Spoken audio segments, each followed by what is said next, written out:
beginning. Welcome to the Grief Dreams podcast. My name is Sean Ram alongside Dr. Joshua Black. And once again, thank you everybody for listening. We have a lot of gratitude when we do these podcasts. It's an honor to do these, and it's an honor to have you guys listen. I mean, that's an amazing thing to have that relationship going on. So thank you so much. And we hope you're enjoying it. And yeah, again, on today's podcast, we have with us Janna Lopez. And she has over 25 years in media, communications, and editorial endeavors. She has spent the last 10 years as an owner, publisher, and editor of several regional magazines.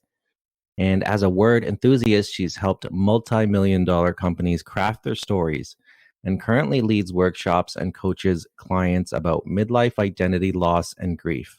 Janna was recently diagnosed with multiple sclerosis and started graduate school to obtain her MFA in creative writing. She is a French fry fanatic, tequila educator, ooh, I like that, and aficionado, and loves to photograph life's pretty little moments, and is the author of the book, Me, My Selfie, and I, a midlife conversation about loss, identity, grief, and seeing who you are.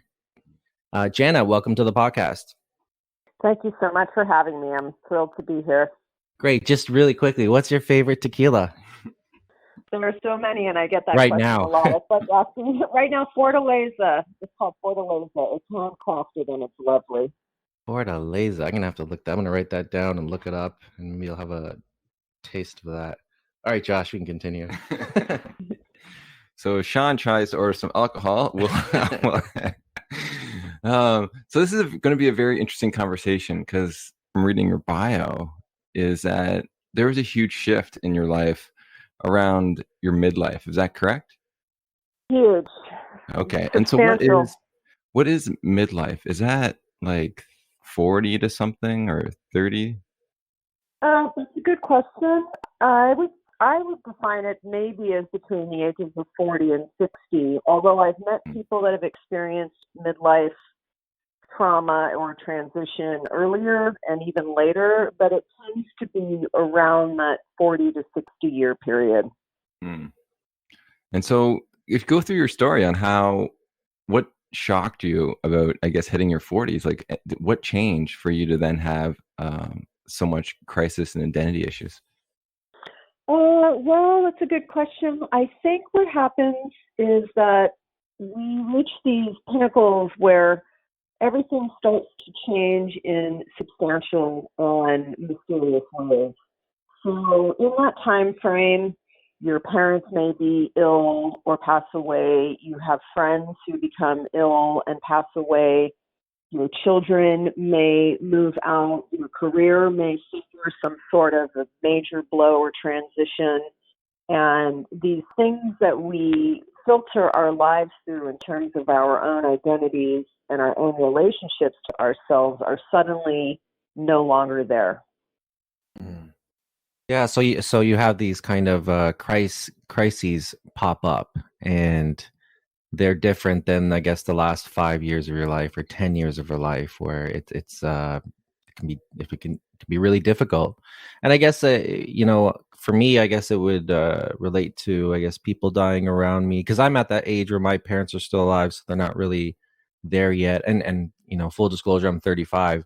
So maybe in 10 years, if something happens to, people in my family, I could get into that area, or even losing a job or transitioning from jobs. That happens all the time. That's, I guess, an A type of crises. That's true? Well, I would say that you're not far off from my understanding. However, I would amend it just by adding that if you're 35, that by the time you're 45, you would have had some life experience and internalization of those life experiences that are going to develop and form and shift in a way that you can't yet understand right now. And I think what happens in midlife, in air quotes, is that because of those things that are going around you and because of where you're at and your ability to understand them in a certain way and internalize them in a certain way, those two things collide or coalesce or integrate all at the same time, so that you're experiencing life and its fragility and its vulnerability and its mystery, like in a whole new way. It just becomes so much closer as part of your, instead of wearing a sweater, it becomes your skin. I'm really curious, who did you see yourself as before midlife? And then who do you see yourself as now? Before midlife, I would say I had so much confidence. I had this knowing that who I was in the world and what happened to me was based on this ability to move in the world a certain way, fake it till you make it, that I was in charge of everything. I mean, it was an illusion of control, which wasn't really true. And midlife, I was so disassociated from the person I thought I was or knew I was or believed myself to be that I just didn't see myself at all. And that was part of the depression and part of what I don't call as a midlife crisis, I call a dark flight of the self, and that's another topic. But meaning, I started to relate to things in a whole different way. And once I got through that, it took about 4.5 years to get on the other side of all this. I'm still trying to figure out how I'm seeing myself, and part of it is a welcome gift, part of it is a little scary, but I'm definitely not the person I was before this whole thing started. That person has definitely died. Yeah, it's interesting to think about how much we change over the years and how at different parts of, I guess, within your age can really have an impact on when you start seeing yourself in a different role. And like just as growing up myself, it's just like I always saw myself as a student for so long. I only recently graduated, so that was always part of my identity. And then when I finished school, it was hard to think of who I am now beyond sort of Exactly. being a student. And so I can understand that in the concept of changing how you see yourself when you wake up and trying to find, I guess, a purer form, like I do anyways, is trying to find a purer form where it's not really about what you do, but who you are.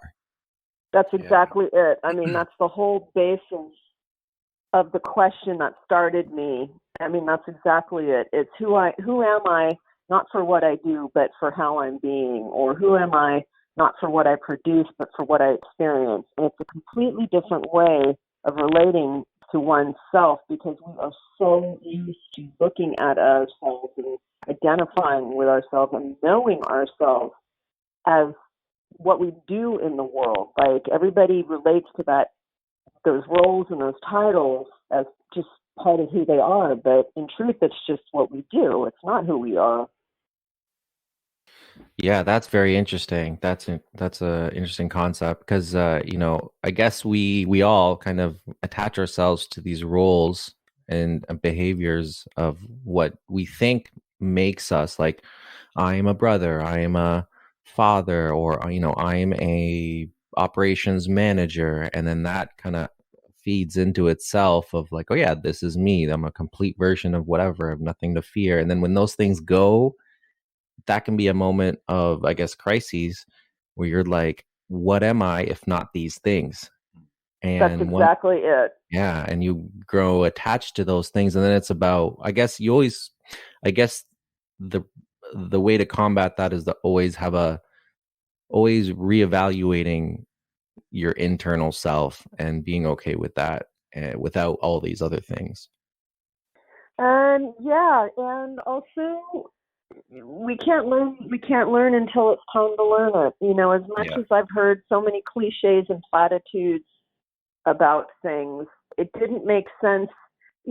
Even though two words, self-love, I've probably heard that 50,000 times just in the last year alone, and my relationship to those two words completely changes depending on when and how I'm open or receptive or aware of what that actually means to me. And so I think as we're questioning and looking and experiencing, the one thing I tell people in my book is to really be aware of expectations, because you alluded to that we have so many expectations of ourselves and how it's supposed to go and how we're supposed to find ourselves, and all of these shoulds, coulds, woulds, and the expectations are just tremendous weights upon us that limit and prohibit our ongoing dialogue and relationship in its truest form. Yeah, absolutely. Absolutely. So for you in your life, what was maybe the first crisis that you were facing? I think when my grandmother died, that was the beginning of this, what I would call midlife, dark flight of the self. That was really a difficult thing for me because I always identified with her as part of my existence. And then when she died, it was the first time I think I got a sense of what grief was about and how that related to the loss of my own, in a sense, for lack of a better word. That's not really the right word, but that is what shifted me into knowing that we die. Mhm. So could you talk a little bit about that experience of coming to terms with your own death, and then also how your grief sort of manifested itself in, I guess, waking life?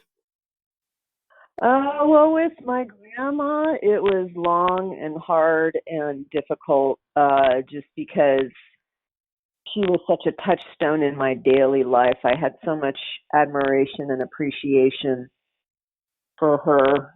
And people talk about how you can have ongoing conversations, and I would say I have had moments where I have felt her presence, but not enough. So it wasn't like those things carried me through, like, oh, I know she's with me. I mean, I know a lot of people have that spiritual or religious or some context of what happens beyond that they find comfort in. I was so uncertain about that. And I still have my questions, and how it got me thinking about my own death. This was funny because I was talking about identity and death. And then when I started thinking about my own death, I realized I was just as conflicted about that as I was as who I am in life. I mean, I don't mean to laugh about it, but I was thinking about myself, if I was going to be cremated, or if I was going to be put into the earth, or if I was going to be sunk into an ocean reef. And the thought of like how my death was going to play out was just as conflicting. And I actually thought that was morbidly hilarious for a while, because it's like, look, you can't figure it out in life and you can't figure it out in death. So I think the thought of it was just so big. I had to take it to a dark place to make light of it. Well, I think it's part of it. It's really just facing it at first, and however you deal with that is sort of how you deal with it. So if you laugh, you make fun of it, that's cool. But at least you're facing it, because that's the first step. I think that's why there's a lot of death cafes going on now. It's a big movement into people realizing that they will die, and to come to terms with that, and to also start planning. 'Cause I think that's a huge, important aspect of just even for you as you grow older, to understand where you want things to go, and also to relieve some of the burdens off those who are going to be caring for you as you get older. So, how do you want to die? Well, I haven't exactly settled on the end resting finality of it, because as ridiculous as it seems, I think I'm still going to know. My husband's like, "You're not going to know." I'm like, "I'm going to know." So, but if I had to pick my way of how I'd want to die, it would be, I probably could see maybe no more than early 90s. That would be a gift and a blessing if I could make it to that point, which doesn't seem that far away anymore.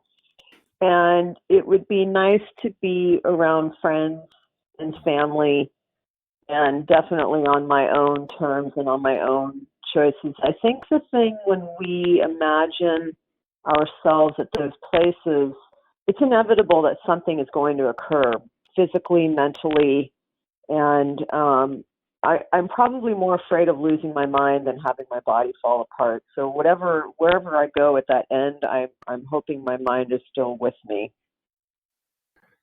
Yeah, no, me too. And did you ever think about the location of where you you thought about it? Like, I know for me, I had why I asked, because I didn't exercise recently, and I pictured myself like by the water, just like sitting there with like a cup of coffee or something, and then like That's passing pretty peacefully. cool. Yeah, I don't know. So have you Yeah. thought about sort of the environment? Like, do you want to be at home? Do you want to be in like a tropical location, or is it going to be like in a hospital? Probably being at home would be nice because that's where everything that we experienced and believe to be true about our life and about who we are in our life unfolds. And I'm planning to move eventually to Santa Fe, New Mexico, maybe in a couple of years. And it's so pretty there, and the colors of the earth and the sky and everything is just so lovely that if and when things work out to the way we would like, I could see myself at home in a beautiful casa in Adobe style in Santa Fe, New Mexico with my children and loved ones around me. Yeah, I like that. And I think it's just by bringing that conversation up, hopefully other listeners can start thinking about it a little bit more, because there is that resistance within us, and just be able to continue to move forward and look at it can help, not just only in your own grief and your how you live, but it affects everything else, because now you're, I think, opening up more of the um, ability to have the courage to start facing some of these challenges that do come in the most unexpected ways. And so for you, it was your grandmother. And then what happened after that? So now you're grieving, you're trying to deal with this, you're trying to look at your own life and its meaning. And then what else happened? I went through a divorce, and I call them the 7 Ds. And I think we all experience one or more of these, maybe in succession, maybe simultaneously in midlife, which is what prompts these dark flights of the self. So the 7 Ds would be death, somebody you know or love dies, disease diagnosis, disillusionment, divorce, dismantling, which could be in a career. So for me, it had to do with my business and a business sale, which was something I used to be a magazine publisher, and it was something I loved, and related to being that person in the world. And the business sale didn't go exactly as planned, and I was basically fired from this publication that I had owned for 10 years, and it really kicked me out of the nest. And I had before at that time had reasons to get up and appointments to make and people to connect with and deals to make. And then when I had none of that, like in an instant, it was the most disconcerting thing. And that is what set me on the path of looking at what does it mean to become who we are at a time when who we are is not what we do. Yeah, that's so interesting. Because like the role of being a wife and having that partner, and then you're like, oh, at least there's something you still can cling on to, which is the job, right? That routine. Then the routine sort of kicks you out, and I can't imagine what you went through. Could you explain a little bit about even the questions you had and how you came out of the suffering? Because I think, as you said, like it's got to be in your book, I figure. But any kind of tips you've learned along the way? I think I was super hard on myself every day. I was like, why can't you get your act together? What is wrong with you that you can't change this sad sack channel? I mean, I had so many mantras of being just so hard and critical and unkind.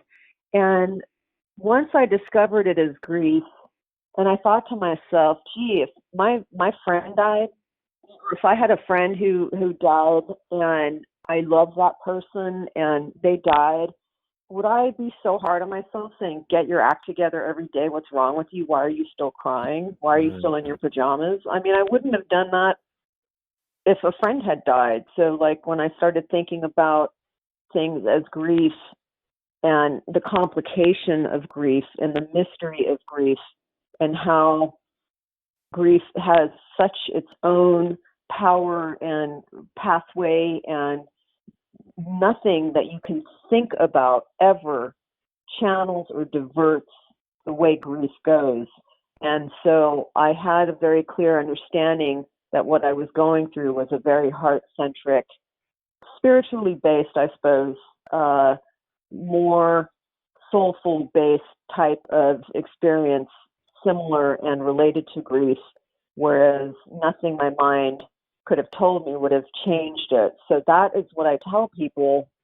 If you can recognize that life and these changes are very much small deaths over and over again, and it is grief. If you could be kinder to yourself and you understood it in that way, would that create an opening for you so that you don't wake up every day angry at yourself and mad at yourself and disassociated with yourself and so many expectations? And I don't want to say it was wasted time, but I might have been kinder to myself along the way during a very difficult transition. And that's what I hope for people. Yeah, well said. There's a lot of external pressures, stresses. We live in societies that are, go, go, go, and make the most of it and work hard. And obviously you've done that, but getting fired from a job, it's hard not to take things personal, to really have it hit you in your soul. And that goes for anything, a breakup, a divorce, or changing homes, whatever it is. You have this.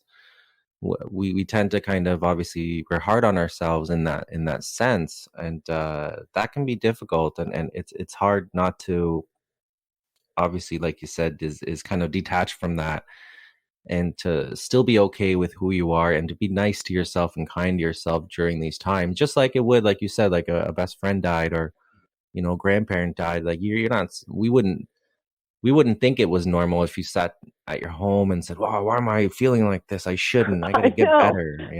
I gotta be better. It's like, yeah, okay, but this has to work itself out. And just like a job loss is, it's difficult. You were, like you said, you were fired. That's not a win-win situation for both parties. It's a loss for one party and whatever for another party. So it's tough, but finding that within yourself to say, it's okay, and this doesn't affect me as Janna the person, the Janna the soul. It's just something, a type of loss, a type of grieving process that I have to get through, and see what's on the other side.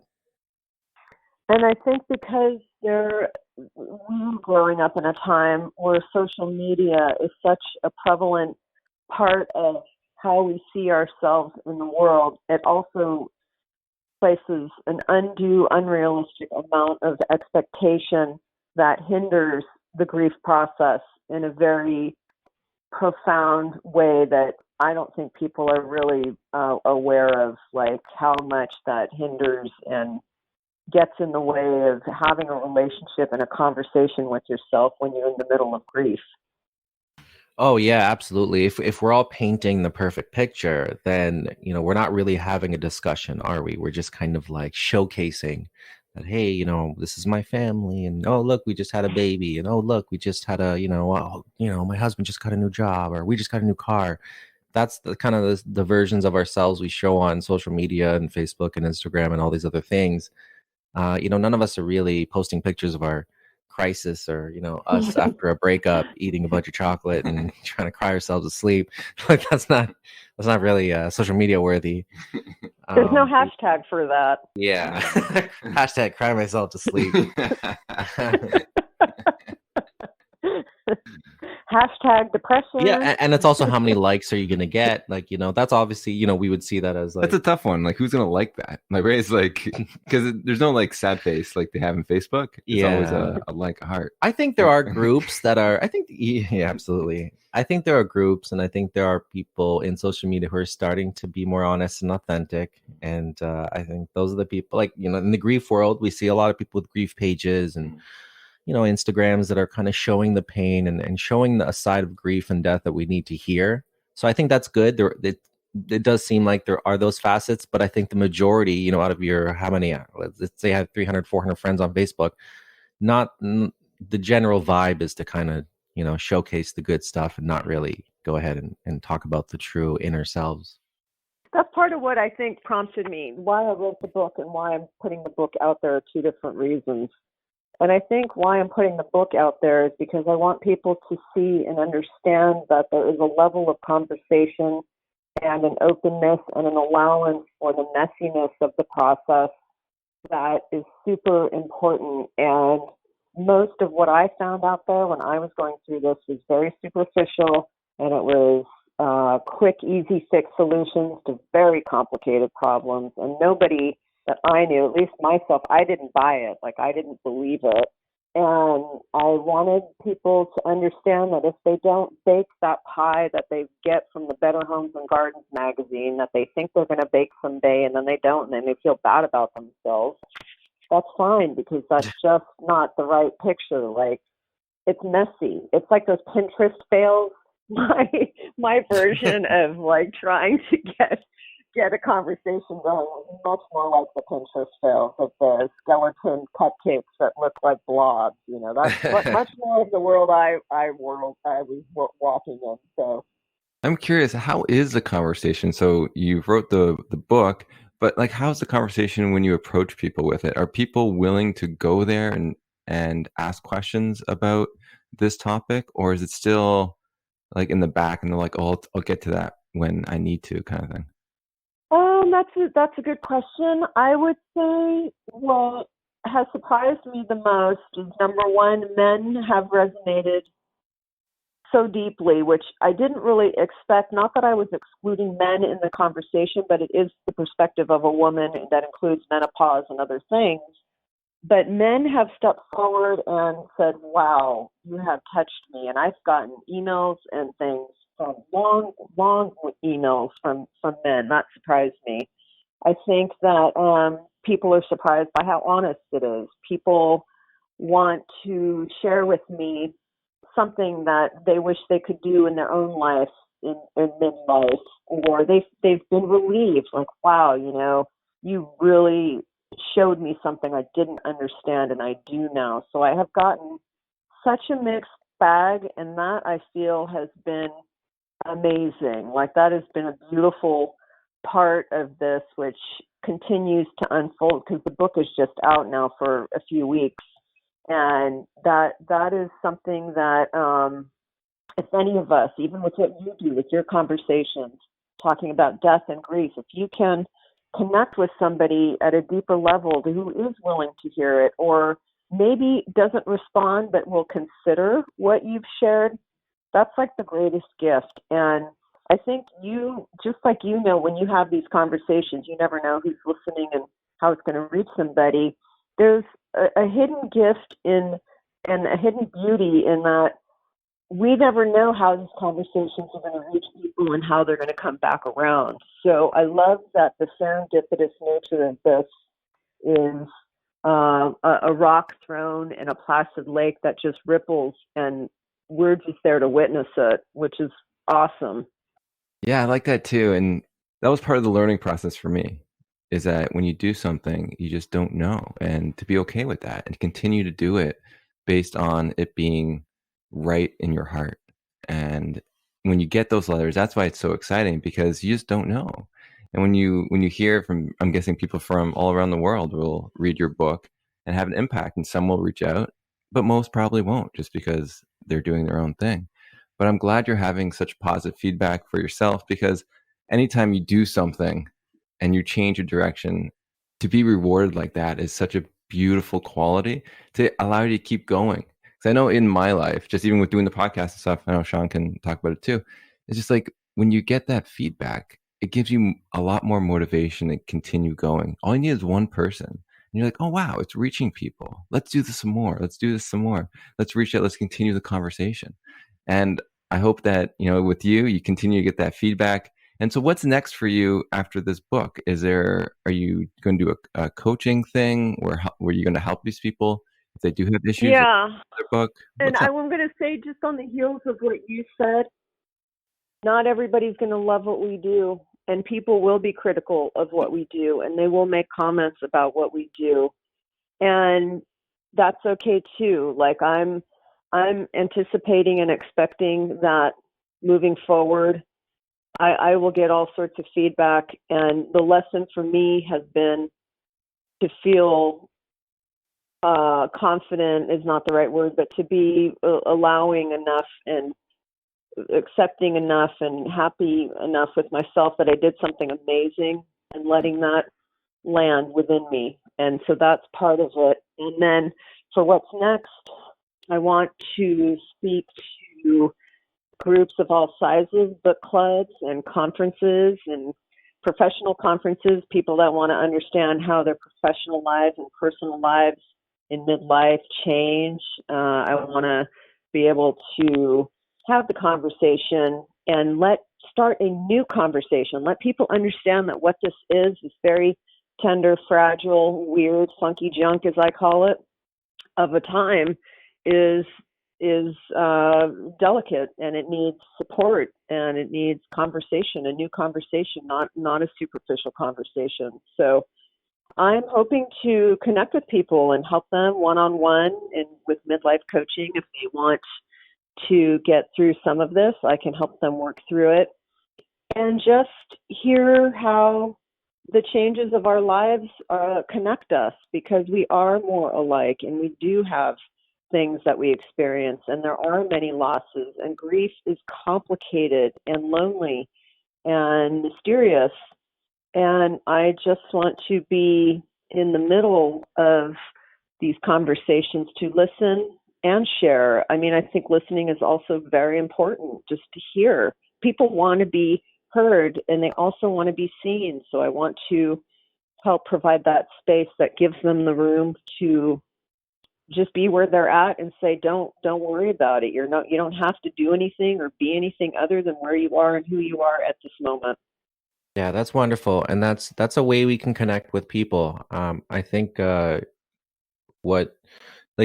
this podcast has really done a lot for me personally, because it's eliminated some of the fear around death and grief. I haven't faced major grief in that sense. I lost my grandparents recently, last year or two, both of them, but they had lived a full life. It's a little bit different than, let's say, losing a child or losing someone at midlife or something. So I think having these conversations all the time with people who have gone through for me would be more serious loss, I think that that's really good to help me come to terms with that fear. And it's added a lot, and it makes me, and the more I talk about it, the less anxiety, and also the more connected I feel with people, and also my personal goals. The trajectory kind of changes a little bit, whereas, like, once you talk about death and grief and loss, that's like the most important thing. So like the mundane worries aren't as prominent in my life. And the other side to that is, I think what you're doing and what you plan to do in terms of having talks with people in these communities. And what's great is, you mentioned all sorts of areas. You mentioned, like, people in the community, also like corporations, and I think that's great. I think, go where the people are, and having that conversation is just going to enhance the chance of people being touched by it. Because also, like, look, you could deliver the message every day, but it might not hit a person until it's the right time for them. But it's up to people like you and people like us to at least have that conversation or set the place for that conversation. And then you never know what happens out of that, or how someone comes to that conference or show or talk that you're doing and is impacted. And that's the beauty of it. And then that also leads to, like, us having compassion for people who maybe don't understand it yet, or don't want to talk about it or dismiss it totally. I mean, we've done conferences where we're at a booth, and, like, you see someone walk by and they're excited and they want to talk about their experience, but then you see someone who takes a look at the material, and just kind of shrugs us off and walks through. I can't be mad at that person either. I can't say, oh, you're ignoring this. It's, whatever. I just have to say, well, hey, there's a time and for you, and it is what it is. But no, I think that's great what you said in terms of bringing it to communities and where the people are, and having that conversation is really going to add a lot to their life, but also your personal life? We will see. I mean, I think so far so good. Just having this conversation with you has added to my life, so I think it continues to bring gifts of just expression. Like, we're just here to express and discover and enjoy the moments that are good and sort of learn how to be with the moments that are not as good. And we may not have a cognitive understanding, but maybe we're going to be kinder to ourselves along the way. Like, that would be a baseline goal for me moving ahead. I like that. I like that a lot. All right. So I'm curious, are you a dreamer? Do you like to dream? Or do you remember your dreams often? Do. I have crazy dreams. Like, and then that's been in the last couple of years. I've definitely had very specific and profound dreams. Your first real challenge was your grandmother, so her death. So have you had a dream about her after she died? I did. This is the day after she died, and she and I were very close, and she had about 9 days where she was in the process of passing over, and she finally died on Day of the Dead, actually. And the next day, I had this dream that she was in an Astro minivan sitting in the passenger side. Somebody was driving, although there was nobody there. And the van was heading up towards the clouds, and she had her arm casually draped on the side of the chair, and she was just smiling. And she looked and seemed happy. Wow, that's cool. Why that van? That's an old van, right? Yeah, Astro? I like It that was like van. an Astro van. It was like a square-looking van. I don't know. I can picture right now. We had one growing up. Yeah. What color was it? Ours was blue and gray. Yeah, and the thing that stands out was like this empty, faceless driver that was clearly there and part of it, but there was no picture of this thing. Did Grandma drive much? Because maybe that wasn't required to have that dream. 'Cause if She drove until well into her 80s. She was pretty active, but she drove like 10 miles an hour on the road. She was one of those. That's funny. And so when you woke up, how did you see that dream? Like how did you incorporate that into your life? I felt peaceful, and I think the dreams that have no words, that are just feelings of a presence and of an imprint and of a connection and a moment with that person, it felt like a gift, because I thought that would be gone forever, and I had it one more time. It was really like the way she was in life, always thinking about me. It felt like she just wanted me to know and be with me that way one more time. I love that. I love how these dreams can do that. And that's what happened with my dad. I had this dream and it just changed how I incorporated grief into my life. So I'm glad you had such a positive dream. And so since you had so many other things like the loss of a job and the divorce, I'm curious about if you had any other kind of dreams along the way that reflected that, either from your grandma trying to reassure you that you're going to be okay, or just like metaphors or symbols that you sort of took on what you're going through at those times. Yeah, definitely. And I would love to hear both of your feedback on, because they're just dreams to me, but you've had so many wonderful conversations with so many people and so much study in this. But I dreamt in the middle of this whole midlife meltdown, funky junk, I had this dream that I was laying flat on a railroad track beneath a train, and all of a sudden I heard the wheels starting to slowly creak and squeak, and I could see the rusted wheels starting to move forward, and I knew that the train was going to go over me and I was going to die. Like, it was really clear that was it for me. I couldn't move quick enough to get it to save myself. And it was just that split second moment of knowing. And it was looking up at this big train above me that was starting to move, and just the feeling of not being able to breathe. Yeah, you can definitely. So how did you take that actually when you woke up? Did you ever think about it? Yeah, I still think about it now. Like when I talk to you about it, I can remember like it was just happened last night. The panic and the feeling of helplessness and overwhelming how small I felt and how big the world and all the fear and all the lack of, I don't like the word control because it's cliche, but just that lack of being able to do anything different, and everything was going to happen around me and I had no part in making a difference in an outcome. Mm.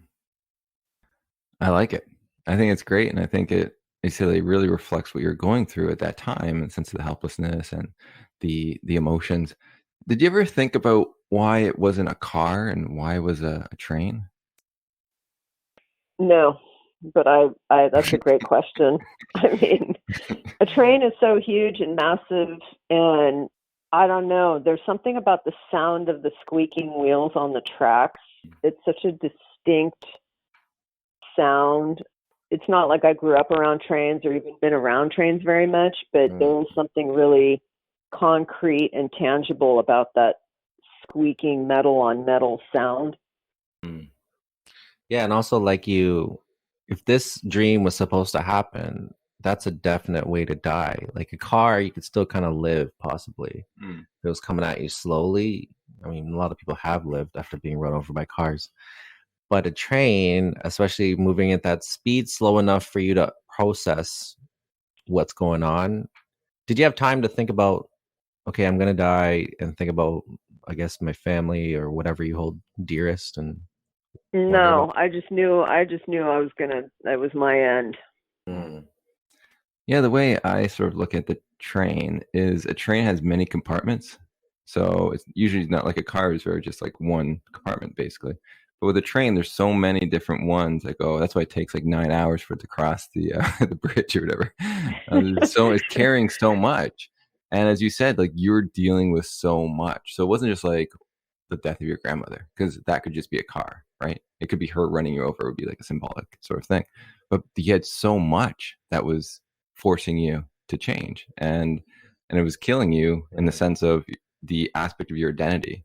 So you never died, right? Like you're still here talking to us, but a part of you did die, and that's what the challenge was, like for you, is to rebuild who you are through these difficult situations. And I think it's great to talk about these dreams, because some people, when they have them, they just don't understand or don't process them. But there's a lot of information that they can sort of take from that to really understand how they are in waking life, and how difficult or the feelings are feeling in waking life that they're maybe sometimes not processing or consciously talking about. So I think it's great that you had that dream, and it's great that you're sharing it. And I think, like for it to stay with you all this time, it had a deeper meaning than I think you fully understand to this date. Well, it seems like that much of what's out there, the psychological evaluation, if you Google things, it's always the same three sentences. I mean, aside from like what you're doing and the community that you're in, that really does a deeper, more meaningful look and conversation about these things. It, it I wanted to know and I wanted to understand because it was so profound, and I probably could have had a conversation about it, but maybe it wouldn't have meant the same to me at that time, and I didn't really find meaningful resources because I hadn't really researched and been in that realm. I hadn't really started diving into the conversation of death and grief and afterlife and some of those things. That started me on that path, and I'm still engaging with it now. But I love the idea of the multiple departments and just the weight of everything. Like I heard you talking just now, I imagine the weight of a train is so much heavier than a Yeah. car, and just Yeah, and you're unable to under it. stop the weight of it. Right. Yeah, you're under it all, Yeah, that's and true. She wasn't standing up you and it know, hit her. It was under. like Yeah, that's and cool. like you said, I like your idea about all the compartments. All that's there, overwhelming and over top of you. But yeah, I think asking the question of yeah, a lot of people stop at, oh, that was a fearful dream, and it's like, okay, why was it fearful? How was it fearful for you? I mean, a lot of these things, especially those type of dreams, sometimes, it's there's a lot of learning and understanding, and it's okay. You don't need to beat yourself up about it, that, oh, I didn't think about it enough then, because you still have it. You have it. It's here. You remember a lot about it. You know, that's great. So I'm curious now. So do you have more, since you've been through that, have you noticed a change in your dreams? Is it a little bit more positive since I think you have a very positive outlook on life, and you're doing something that I feel has deeper meaning than any time before. So has your dreams changed in like a positive way? They're all so strange and weird. I feel like it's Alice in Wonderland when I close my eyes. I just never know what rabbit hole it's going to go in. And it's not like I have those dreams every night, but when I have them, they're really bizarre. And they run the range from places or people or abstractions and if I were going to do anything, let's just say wave the magic wand and I was going to start over at any point in time and go into something, I would love to go into dream psychology, because there is so much there that we just don't know and don't understand. It's like patrolling the bottom of the ocean. You just can never get that deep. It takes so long to get that deep. But I am fascinated by why we dream what we dream, or what they mean, or how they come about, and interpretation and the psychology and the subconscious and all of that. They're just all multiple gateways into understanding, and that feels like a very abstract to me sense of myself, but it is one that endlessly fascinates me, and I see the range of them from time to time. If I dreamt that Brad Pitt wanted to pick me up in a Corvair, I mean, that was one I had. So who knows? It's just so random. There's Like, okay. and yeah, there's a lot of emotions, a lot of beauty in dreams, a lot of whimsy. I like the Alice in Wonderland analogy, because, like, it's what would Alice be without going into that? She was courageous enough to go down the rabbit hole, to experience this new, exciting, amazing world that, I don't remember the movie too much, but taught her a lot of things about herself, and gave her something that she was missing. And I think that's what dreams are, is essentially that. They Were definitely those can. characters? I would love to go back and now read the book or watch the movie or whatever, but didn't those characters represent aspects of herself? I don't Yes, really yeah, I think remember. so. Yeah, the Mad Hatter was like someone in her waking life, and this person, the Walrus was someone else. Yeah, the Rabbit. Yeah, there was weird, twisted elements of those people and characteristics and personalities. Also, the Wizard of Oz was all based on a dream too, and so each one of those people were a part of her life. Yeah, that's another Yeah. good one. Yeah, dreams are fascinating. That's why I love dreams, and it has been such an influential part of my life. Really, around the age 20, I started valuing them. But yeah, the grief dream stuff, I think this is I think an opening to people valuing dreams in general more. And that's why I hope that as we continue to talk about this topic, more people will then think to themselves, I wonder about my other dreams, if they're meaningful, what they represent in my life. Because I think that's the doorway in, just because in our society, we don't really have a lot of true teachings on dreams. A lot of stuff when you go online or you go to like chapters, you have these dream dictionary books that are pretty bad, and they don't give you the tools you actually do need to look at your own symbols and how they intertwine and how they reflect in your life. So yeah, we're just a little behind, I think, when it comes to paying attention and valuing our dreams. I think other cultures, even before, all this, you see a lot in different religions, how they value dreams and had interpreters. We don't really have that here. And so it's just getting That's back to true. some of the basics. Yeah.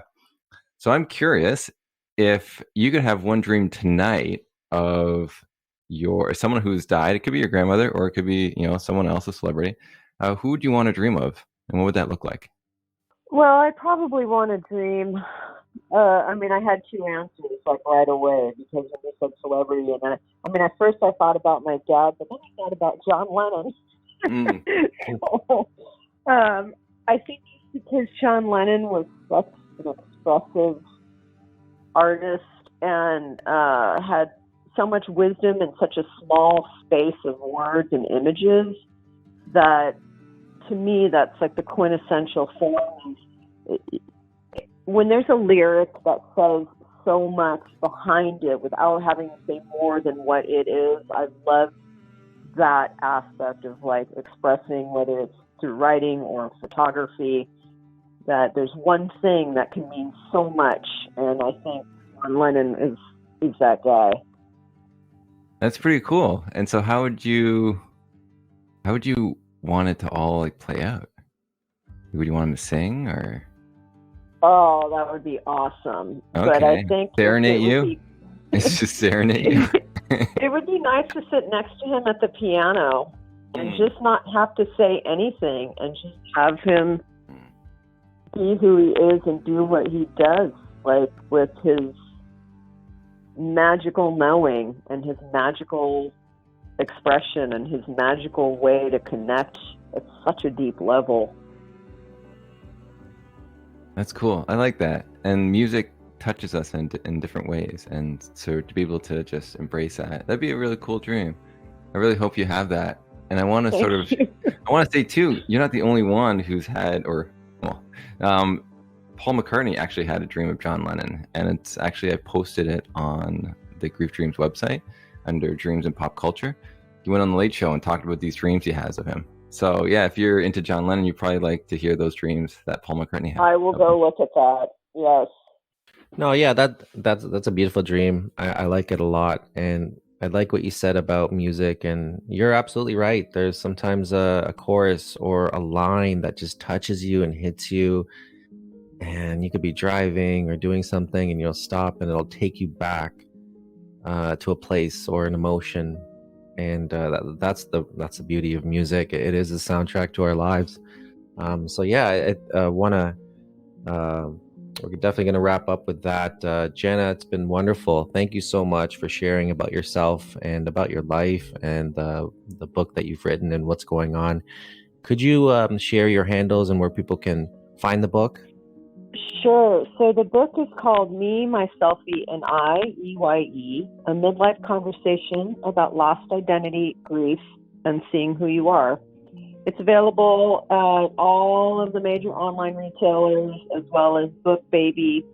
My website is jannalopez.com. That's JANNALOPEZ.com. And it has information for how to get a hold of me. And I would encourage anybody who wants to talk about this aspect of grief as it relates to midlife. I am happy to always respond or listen or offer input.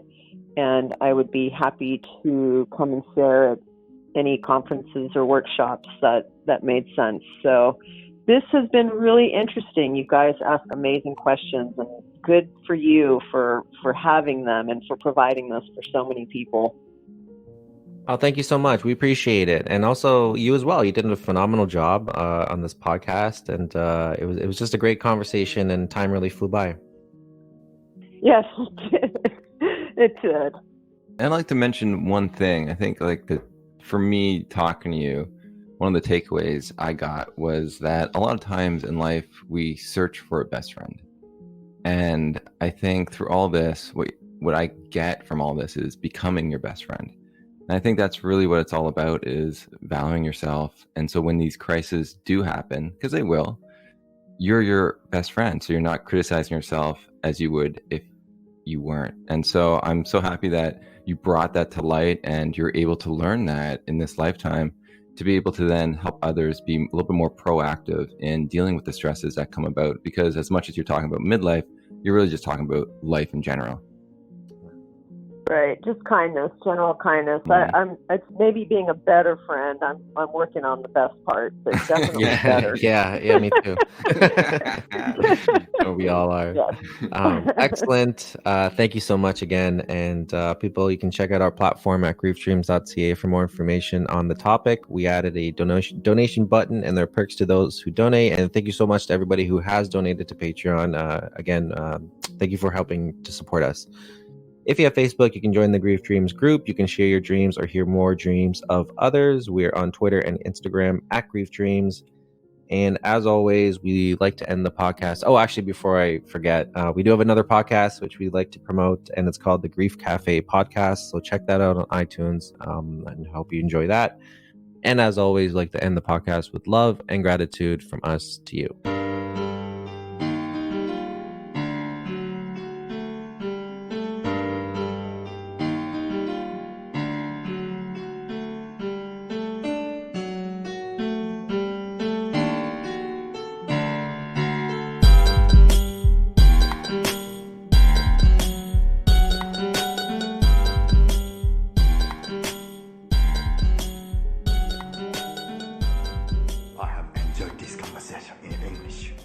I have questions. I have introduced myself. You have introduced yourself. This is a very good conversation.